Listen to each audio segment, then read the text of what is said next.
Bricks 2026 logo అధికారిక వెబ్సైట్ను విదేశాంగ శాఖ మంత్రి జయశంకర్ ఢిల్లీలో ఆవిష్కరించారు. ఈ సంవత్సరం బ్రిక్స్ చైర్మన్షిప్ బాధ్యతలను భారత్ చేపట్టనుంది.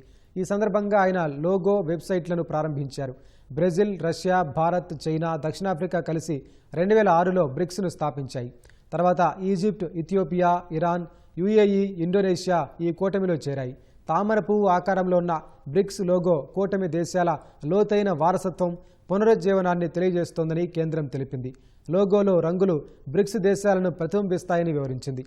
మధ్యలో నమస్కారం చేసినట్లుగా ఉన్న గుర్తులు గౌరవానికి, సహకారానికి చిహ్నమని పేర్కొంది.